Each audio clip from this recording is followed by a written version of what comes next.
When I first bought my little house, I thought I had finally found peace. It wasn't fancy, but it was mine. A small 2-bedroom place with an old oak tree in the front yard and a white fence I painted myself the summer I moved in. For years the neighbourhood was quiet. The kind of place where you waved to people you barely knew and felt safe leaving your windows open on a summer night. I used to sit on my porch swing with a cup of tea and listen to the cicadas, letting the calm settle into my bones. But all of that changed the day they moved in next door. I remember it so clearly because it was a Saturday morning and I had just finished mowing my lawn. A big moving truck pulled up and I stood by the fence, curious to see who would be my new neighbours. At first, I felt excited. A family meant life, maybe even friendship. A woman my age with 2 kids climbed out, and for a brief second, I thought we might get along. She waved, but there was no warmth in it.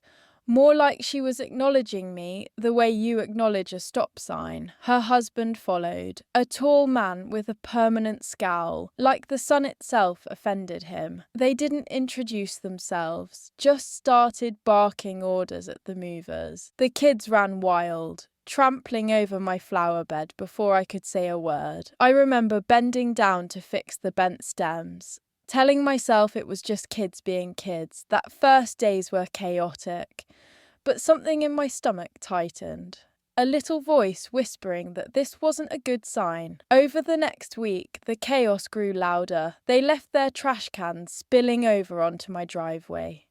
Their dog barked non-stop, day and night, and no one bothered to bring it inside.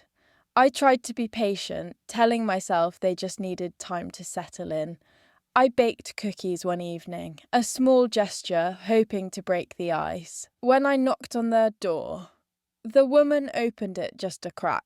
I smiled, holding out the plate, but she didn't smile back. She just said, "We don't eat sweets," and shut the door in my face. I stood there like an idiot, heat rushing to my cheeks, clutching cookies I had spent an hour baking. That was the first time I realised they weren't just rude. They wanted nothing to do with me. Still, I convinced myself maybe it was just a bad day for her. But then the night started. Loud music vibrating through the walls until midnight. Sometimes later, I would lie in bed staring at the ceiling, my chest pounding with every bass note. I called out to them once through the window, asking if they could turn it down. The next morning I found eggs splattered on my mailbox. I cleaned it off, trying to swallow the lump in my throat, but I knew it was them. Nobody else on the street would do that. I started to feel like a prisoner in my own home. Even mowing the lawn became stressful because the husband would stand there smoking, watching me with this mocking grin. Like he knew I was uncomfortable and enjoyed it. I stopped sitting on my porch swing because the kids would throw rocks at my fence and laugh. My little sanctuary, the place that used to calm me, was turning into a place I dreaded. Every time I pulled into my driveway after work, my stomach knotted, wondering what fresh hell waited for me. It sounds dramatic now, but back then I felt like I was losing my mind. I kept journals where I wrote everything down, every incident, every noise, every piece of trash that drifted into my yard. I guess I thought if it ever got bad enough, I would have proof. Deep down, though, I hoped it wouldn't come to that. I wanted so badly to believe it was temporary, that they would calm down, that maybe we'd even laugh about the rocky start someday. But looking back, I think I knew the truth from that very first wave, cold and empty, like a warning I was too naive to take seriously. The first month with them next door felt like living under siege. Every small thing that used to bring me peace became a reminder that my home was no longer mine in the same way. I would come home from work, park my car carefully, only to find their trash bins shoved halfway across my driveway. Sometimes they even left broken furniture out by the curb for days, and the smell of old cushions or rotting wood would drift into my yard. I tried talking to them once, gently, about the trash, The husband just stared at me like I was wasting his time and muttered something under his breath before walking away. His wife watched from the window with crossed arms, a smirk tugging at her lips. I remember standing there with my palms sweating, feeling ridiculous for even trying. Nights were the worst. They seemed to get louder the moment the sun went down. The dog barked at every passing car, at the shadows, even at me when I stepped onto my porch. And then the music would start, sometimes so loud my pictures rattled on the wall. I tried earplugs, white noise, even sleeping on the couch in the back room, but nothing worked. It was as if they wanted to remind me every night that they were in control, that my comfort didn't matter. I began to dread weekends most of all. That was when they threw their parties. Cars lined both sides of the street, people shouting, laughing, smoking right outside my fence. One Saturday night, I peeked through the blinds and saw someone climb onto my lawn to cut across to their yard. I opened the door, trying to say something, but they laughed and called me a boring old lady, even though I was only in my 30s. The humiliation stung. I shut the door and leaned against it, my chest heavy, tears welling up because I realised I had no allies here. The neighbours on the other side kept to themselves, and everyone else on the block seemed too far to care. I felt isolated, like it was me against them, and every day the gap between who I used to be and who I was becoming grew wider. I started avoiding my own routines. I stopped gardening, even though tending to flowers had always been my therapy. I let the weeds take over, because every time I bent down, I felt their eyes on me, mocking, waiting. I stopped hosting my sister on weekends because I was embarrassed, afraid she would see just how bad it had gotten. It's hard to explain, but they didn't just invade my space, they seeped into my mind, my sense of safety. I began waking up in the middle of the night, my heart racing at every noise. Sometimes I'd sit in the dark kitchen with a glass of water, staring out the window, asking myself why I didn't just sell the house and leave. But I couldn't. I had worked too hard for this home. I had painted every wall myself, planted every flower, built a life here. The idea of giving it all up felt like admitting defeat, like letting them win, and yet, deep down, I was beginning to fear that I was already losing, one sleepless night at a time. By the second month, I realised this wasn't just bad neighbours adjusting to a new place. This was deliberate. The more I tried to ignore them, the more they seemed to push. One morning, I woke up to find my garden hose stretched across the yard, water running, flooding the patch of grass I had worked so hard to keep green. I knew I hadn't left it on. When I glanced toward their house, I saw the husband sitting on his porch chair with that same grin, cigarette dangling, as if daring me to confront him. I didn't. I just shut the water off and went back inside, feeling small. That day at work, I couldn't focus. My mind kept replaying the image of him staring at me, daring me. It felt like a game, and I was always the loser. Even inside my home, I wasn't free. The walls that once felt like protection now felt thin, fragile. I could hear their arguments through the night, loud crashes, sometimes laughter that sounded more like cruelty than joy. I tried blasting the TV to drown them out, but it never worked. One night I called the police about the noise. By the time they arrived, everything was quiet. The officers gave me polite smiles, told me to call again if it happened, but I could see it in their eyes. They thought I was exaggerating. The next morning, I found my mailbox door ripped off and thrown on the ground. No one had to tell me who did it. I felt sick, realising they knew I had called the cops. From that moment, I understood I was trapped in a cycle. If I ignored them, they escalated. If I spoke up, they punished me. And all the while, I kept thinking back to the peace I used to have here. How I'd sit under my oak tree with a book, or invite my niece over to bake cookies in the kitchen. Those memories felt like they belonged to someone else.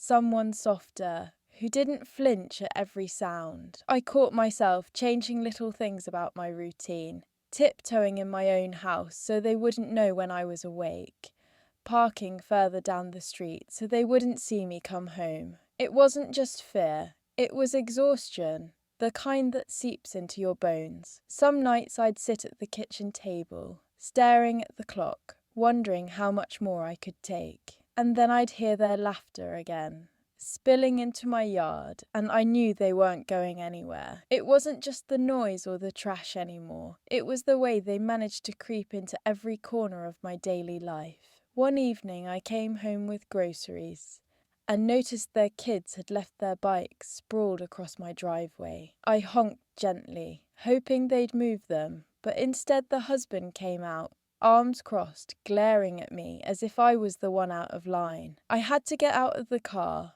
drag the bikes aside while he stood there smirking. By the time I carried the last bag inside, my hands were shaking so badly I almost dropped the milk. I told myself not to cry, but as soon as the door shut, the tears came anyway. I hated how powerless they made me feel. A week later, I found their dog in my yard, digging up the little flower bed I had tried to revive. I shooed him away, but by then the damage was done. The marigolds I'd planted were shredded, roots exposed. I bent down to replant them, but my hands felt heavy, clumsy, like it didn't matter anymore. I looked up and saw their daughter watching me through the fence, giggling, and I knew she would run inside to tell them. That night, the barking was worse than ever. They left the poor animal outside till dawn, and every howl echoed in my chest like a taunt. My journal entries grew darker around that time. I didn't just write down the incidents anymore. I wrote about how they made me feel, how I felt like I was disappearing in my own life. My handwriting got messier, my words more frantic, as if I was trying to hold on to myself by spilling it onto paper. I even started recording videos on my phone, proof of the noise, the mess, the harassment. Part of me thought maybe one day I'd show someone, maybe even take it to court. But another part of me wondered if I'd just end up looking like the crazy neighbour no one wanted to deal with. My sister came by one Sunday, and I tried to act normal, but she noticed the circles under my eyes, the way I jumped when a car door slammed outside. She asked if I was okay, and I forced a smile, saying I was just tired from work. I didn't tell her the truth, that I felt like I was slowly being erased, that every time I pulled into my driveway, I braced myself for another confrontation, another petty cruelty. I wanted to protect her from it, but deep down, I think I also wanted to protect myself from saying it out loud. Because saying it meant admitting how bad it really was, and I wasn't ready for that yet. By the third month, their presence had become a shadow I couldn't shake. I would wake up already tense, listening for noises before even stepping out of bed. One morning, I opened my curtains and found a pile of empty beer cans tossed into my yard. It wasn't the first time, but this pile was deliberate, stacked like some kind of message. I cleaned it up in silence, my hands sticky with stale beer, feeling humiliated. When I looked up, the wife was standing on her porch in her robe, sipping coffee, watching me with that same cold smirk. I wanted to shout, to ask her why, but the words froze in my throat. Instead, I turned away and carried the trash to my bin, each step heavier than the last. At work, my co-workers began to notice the change in me. I was jumpy, distracted, always checking my phone as if expecting bad news. I stopped joining them for lunch, making excuses because I was too tired to pretend I was okay. Nights had become unbearable. They blasted music until 2 or 3 in the morning, and sometimes their friends lingered in the street, laughing, smoking, leaving bottles and wrappers on my lawn. I called the police again, but each time it was the same. They quieted down before the officers arrived, then retaliated afterward. Once, the morning after a call, I found spray paint on my fence. A crude word I won't repeat. I painted over it, but I could still see the faint outline underneath. like a scar that wouldn't fade. My sister called, urging me to stay with her for a while, but I refused. I couldn't bear the thought of abandoning my home, even temporarily. This house had been my dream, my safe place, and I wasn't ready to give it up. Still, I couldn't ignore the toll it was taking. I stopped cooking elaborate meals, something I used to love because I no longer had the energy. I ate cereal for dinner, hunched over the kitchen table, listening to the thump of bass through the walls. Sometimes I thought about knocking on another neighbour's door, asking if they heard it too, but shame stopped me. What if they told me to toughen up? What if they secretly agreed I was overreacting? That loneliness became its own prison. My journal entries turned into confessions I couldn't say aloud. I wrote about how I felt like a ghost in my own house, drifting room to room without purpose, how the laughter next door sounded sharper than glass, how each day bled into the next, and I couldn't remember the last time I felt peace. Yet even in those darkest nights, I clung to a small ember of defiance. I told myself I would not move, I would not surrender, but a part of me feared the ember was fading. And once it was gone, I'd have nothing left to fight with. It was around that time that the fear began to seep into my routines in ways I couldn't ignore. I started double-checking every lock before bed, sometimes 3 or 4 times, just to feel a shred of safety. The sound of their dog barking made my stomach twist, and I would freeze, waiting for the next noise to follow. Once, late at night, I heard footsteps right outside my bedroom window. I held my breath, too scared to move. And when I finally gathered the courage to peek through the blinds, I saw nothing but cigarette butts scattered across the grass the next morning. They had been there, close enough to see into my home if they wanted. I told myself maybe it was just in my head, but the butts were real.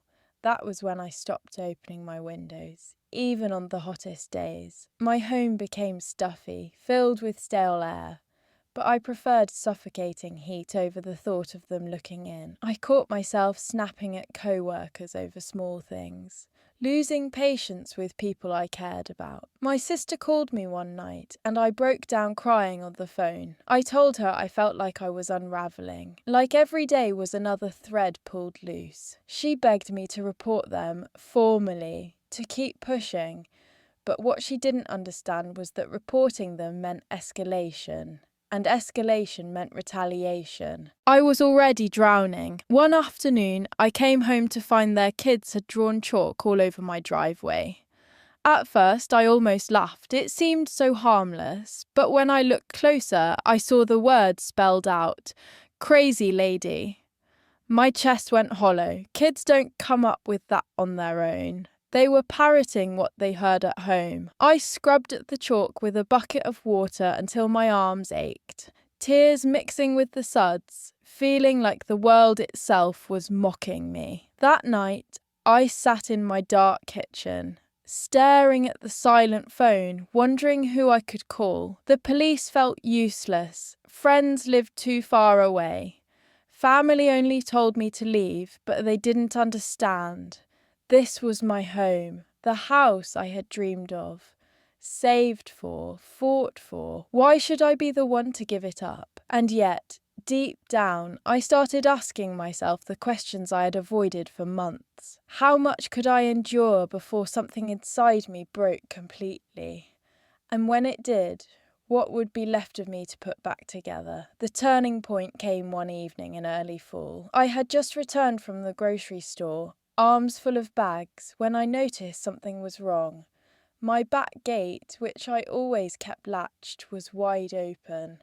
I froze for a moment, groceries digging into my skin, scanning the yard for movement. Nothing. Still, the sight of that gate unlatched sent a shiver down my spine. I carried the bags inside quickly, locking the door behind me, but the feeling of intrusion lingered. That night, as I tried to fall asleep, I heard their voices drifting through the open air. Laughter, then the husband's voice, low but clear enough. "She's so paranoid. We should give her something to really be scared about. My heart pounded so loud, I thought they might hear it through the walls. Sleep never came. Instead, I sat up in bed, clutching a flashlight like it was a weapon, waiting for morning. The next day, I finally confided in one of my co-workers. She listened quietly, then told me I needed to document everything. Not just in journals, but with photos, recordings, dates, times. She said maybe one day I'd have enough to take to court. It sounded rational, like advice from someone who believed me, and it gave me a tiny spark of hope. That week, I started keeping my phone with me at all times. I recorded the barking, the music, even their arguments when they spilled into the yard.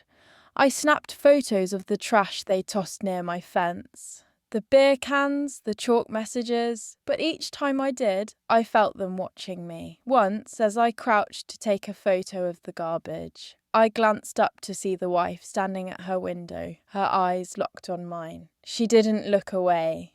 She just held my gaze, then pulled the curtain shut with deliberate slowness, as if to say, "We know what you're doing." That night, the music lasted until nearly dawn, louder than ever before.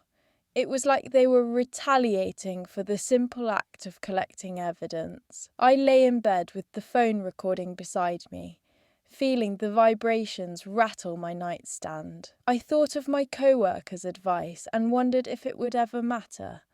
Would anyone believe me? Or would I just look like the bitter neighbour trying to stir up trouble? The weight of that doubt pressed on me harder than the noise itself. I wanted to fight back, but I didn't know if I had the strength left to keep going. By October, the harassment had become so constant. It was like background noise to my life. But one incident still managed to pierce through the fog of exhaustion and fear. It was a Sunday morning, and I was baking, something I hadn't done in months. The smell of cinnamon rolls filled the kitchen, and for a brief moment I almost felt normal again. Then I heard a loud thud against the side of my house. I ran to the window and saw their son standing in my yard, holding a baseball bat. He had just slammed it into the siding, leaving a dent. When he noticed me watching, he smirked and shouted, "Oops," before running back to his yard.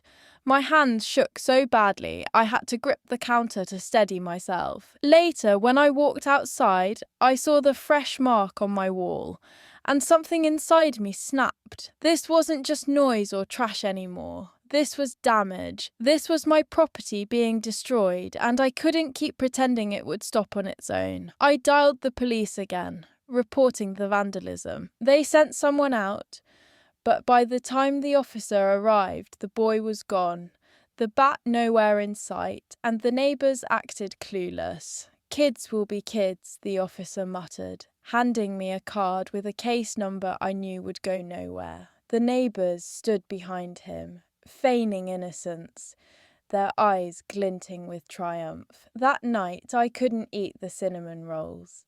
They sat on the counter until they went stale, untouched, because every bite would have tasted like defeat. I realised then how much they had taken from me. Not just peace or safety, but joy itself. Even the smallest comforts felt poisoned. My sister kept urging me to come stay with her, but each time I said no, my refusal became weaker. I didn't want to leave, but I was starting to understand that staying meant slowly breaking apart piece by piece. Still, something stubborn inside me refused to walk away. I had worked too hard for this home. I had built memories in these walls, planted flowers in this soil, painted each corner with care. Why should I abandon it to people who thrived on cruelty? But as I lay awake that night, the thud of bass shaking the glass of my windows, I couldn't escape the thought that maybe, just maybe, they were winning. And the idea of losing not just my house, but myself was the most terrifying thing of all. The colder the weather got, the darker things seemed to feel inside me. Most people talk about winter bringing quiet, snow muffling the sounds of the neighbourhood, but not here. With them next door, there was never quiet. The dog barked even louder in the cold, Left outside shivering but still relentless. The husband now took to revving his truck engine late at night, sometimes just sitting there with the headlights pointed at my house like some kind of cruel spotlight. I'd close my blinds, but the glow would still bleed through, and I'd sit on my couch gripping a blanket round me, heart racing. Once, I finally worked up the courage to step outside and ask him to stop. He leaned out the window, grinning, and said, "If you don't like it, move." Then he laughed, long and loud, as if he had just told the funniest joke in the world. I went back inside trembling, ashamed at how quickly he had reduced me to silence. The wife wasn't much better. She had started gossiping with others on the block. I could feel it. When I walked past, conversations hushed. Eyes flickered toward me. I heard one woman whisper, "Unstable." As I passed on my way to the mailbox, I wanted to scream, to defend myself, but the words lodged in my throat. Instead, I forced a stiff smile and carried on. But inside, I was breaking. My journals from that time are nearly unreadable. Pages filled with frantic handwriting, loops and scratches, desperate attempts to put my panic into words. I wrote things like, "They want to erase me," and "I am disappearing." Looking back, it scares me how close I felt to losing myself completely. There were days when I didn't shower, when I couldn't cook, when even getting out of bed felt like a battle. I lived off coffee and crackers, staring out the window at their yard, like a soldier watching enemy lines. But there were also small flickers of strength. One night, as they blasted music again, I hit record on my phone and didn't stop until morning. I filled my camera roll with hours of evidence. The next day at work, I showed a clip to my co-worker, and the relief on her face, it was real. She believed me. She told me I wasn't imagining it, that what they were doing was harassment, plain and simple. For the first time in months, I felt seen. That little spark pushed me forward. I wasn't sure yet how I would fight back, but I knew I had to, because if I didn't, I wasn't sure how much longer I'd last. By December, my life had shrunk down to a cycle of dread and exhaustion. I would wake up tense, go through my day half functioning, then come home to whatever new cruelty they decided to throw at me. One night, I came back from work to find my garbage bin tipped over, trash scattered across the lawn. It wasn't the wind. I knew their style too well by then. As I bent down to pick it up, the wife's voice rang out across the fence. "Careful, don't strain yourself, old lady." Her laugh echoed with the sound of her kids giggling. I wanted to scream, but instead I clenched my jaw until my teeth hurt and carried on cleaning. Later that week, something worse happened. I came home to find muddy footprints leading up to my porch. My front doorknob was smeared with dirt, and for one terrifying moment I thought someone had broken in. I searched the house room by room, clutching a kitchen knife, but everything was in place. Still, the message was clear. They had been close. Close enough to touch what was mine, close enough to remind me that I wasn't safe. That night, I couldn't sleep. I sat on the floor in my living room with all the lights off, just staring at the door, listening for any sound. Every creak of the house made me jump. My chest ached from holding my breath too often. I thought about calling my sister to come stay with me, but I couldn't bring myself to admit how scared I really was. To admit it out loud made it too real. At work, I was slipping. My boss pulled me aside one morning, asking if everything was okay. I mumbled something about stress and promised to do better, but I could see the doubt in his eyes. I wasn't the reliable, cheerful person I had once been. I was unravelling, and it was visible to everyone. Yet, in that darkness, I felt something stir inside me. Maybe it was anger, maybe survival, but I knew I couldn't keep living like this. One evening, after another round of pounding music and barking, I opened my laptop and began researching. Noise complaints, harassment laws, property disputes. I read everything I could find. My heart raced as I scrolled through forums. Stories of people who had survived neighbours like mine. Some fought back and won, others moved away, broken but free. I didn't know which path would be mine, but for the first time in months, I felt a flicker of control. I began organising all the videos, photos, and journal entries into folders, labelling them by date, by type of incident. It was tedious, painful even, reliving each memory. But it gave me purpose. With every file I saved, I felt a little less helpless, a little more like myself. They had stolen so much from me already, but I wasn't ready to hand over the last piece of me without a fight. January brought snow, and for a short while the white blanket made everything look softer, quieter, like the neighbourhood I used to love. But it didn't take long for them to ruin even that. Their kids started throwing snowballs at my windows, some packed with ice that left small cracks in the glass. One morning I stepped outside to shovel my driveway, and I found that they had dumped half their snow onto my side. Their driveway was spotless, while mine was buried deeper than before. I stood there, shovel in hand, fighting the urge to march over and scream. Instead, I bit my lip until it bled and started digging myself out. As I shovelled, I heard the husband laughing from his porch, sipping a beer like it was a summer day. His voice cut through the cold air. "Looks like you've got your work cut out for you." Every word felt like a slap. That night, I decided enough was enough.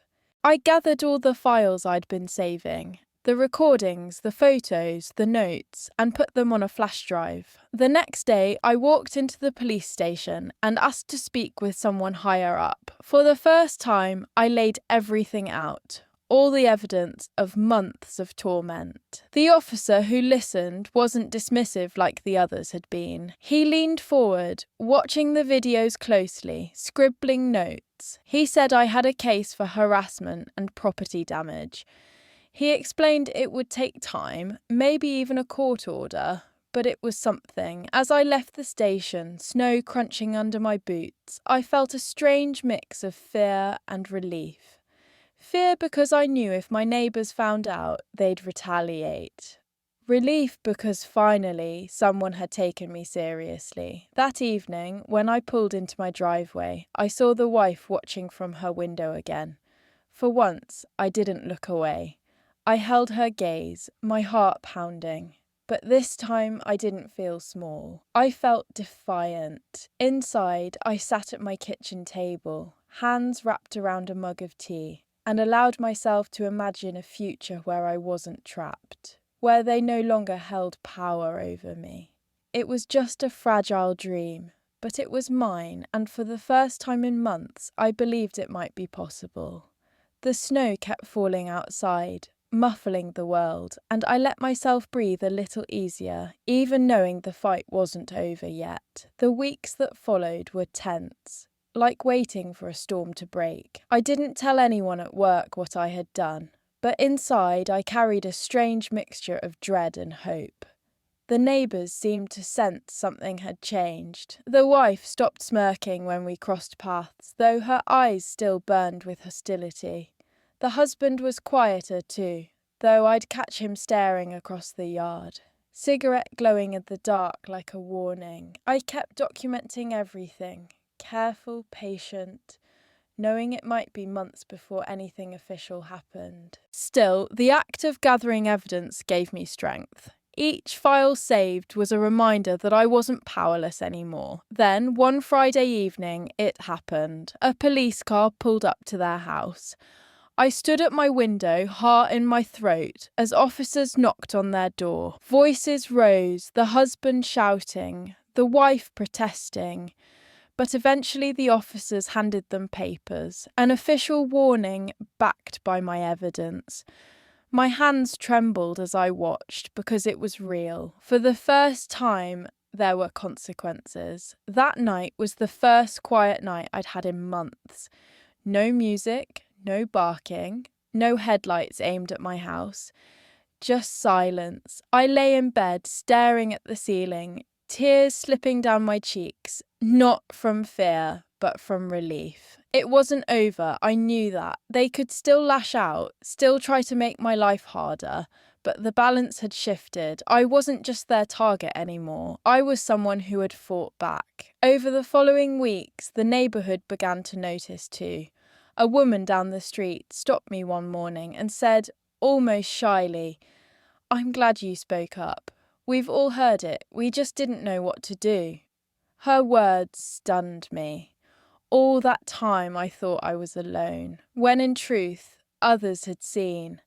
Others had suffered in silence. It made me realise how isolation had been their greatest weapon, convincing me that no one would believe me. They had almost succeeded. Almost. Looking back now, I don't pretend everything is perfect. They still live next door, and there are still moments when I feel that old tension rise, waiting for the next shoe to drop. But I'm not the same woman I was when they first moved in. I've learned that standing up for yourself doesn't always look like shouting or fighting. Sometimes it looks like gathering quiet strength, like refusing to give up what's yours, like finding your voice in the middle of the noise. They moved in and tried to make my life hell. But in the end, they taught me something they never meant to, that I am stronger than their cruelty, and that no matter how dark it gets, I will never let anyone erase me from my own life.